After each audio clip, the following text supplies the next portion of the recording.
Former Liberal Minister Karen Andrews has called on Scott Morrison to resign from Parliament over the secret cabinet scandal. Turns out the former PM hadn't only been sworn in to 3 portfolios, including health. Anthony Albanese says Morrison also secretly appointed himself Treasurer and Home Affairs Minister. Morrison says he forgot about those 2 until today.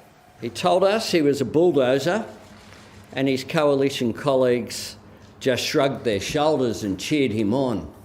Turns out he was the world's first stealth bulldozer, operating in secret, keeping the operations of the government from the Australian people themselves. And Barrie Cassidy joins us now to give us his thoughts. Barrie, you've been watching politics for several decades. Have you seen anything quite like this? No, as you say, 40 or 50 years watching politics, you think you've seen it all, and then something as weird and as wacky as this comes along. He goes to the Governor-General and says, well, look, I want to take on extra responsibilities, extra portfolios. And, who knew? Who knew you could do that?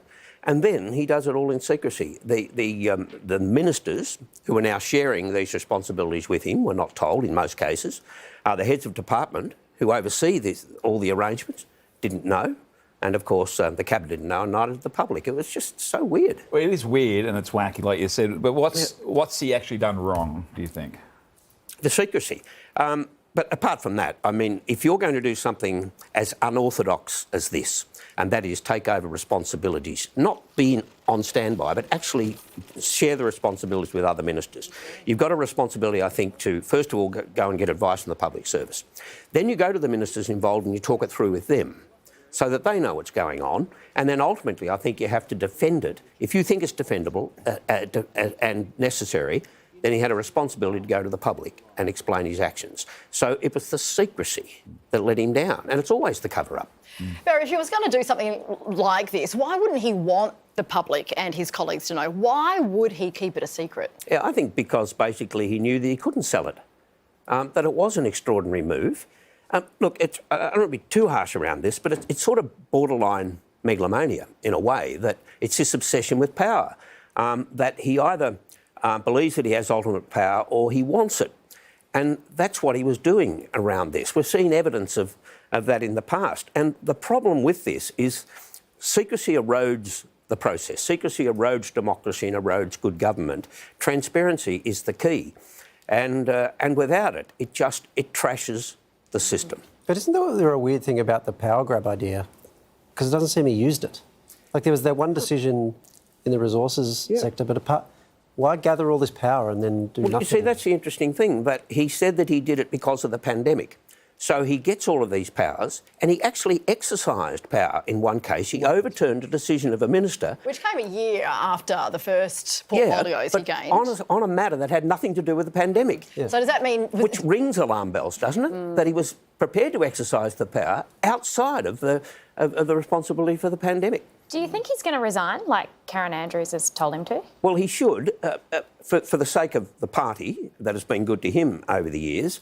Look, he was probably going to leave in the next 6 or 12 months anyway. He might feel going in the next week or 2 would be leaving in disgrace. But the thing is that the Liberal Party still has it. They lost half their seats at the last election.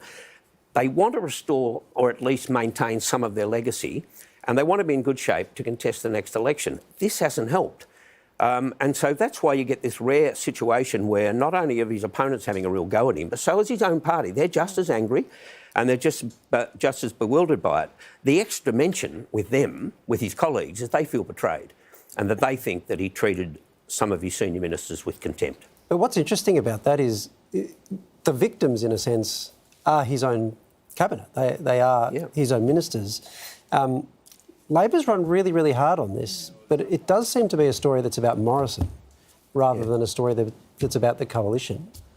Why do you think Labor's doing that? Like, what do they get out of kicking someone who's already effectively politically dead? I'd say 2 things to that. One, they've got a responsibility to raise this and raise it hard because something has to be done around this. You can't allow this kind of situation to go on.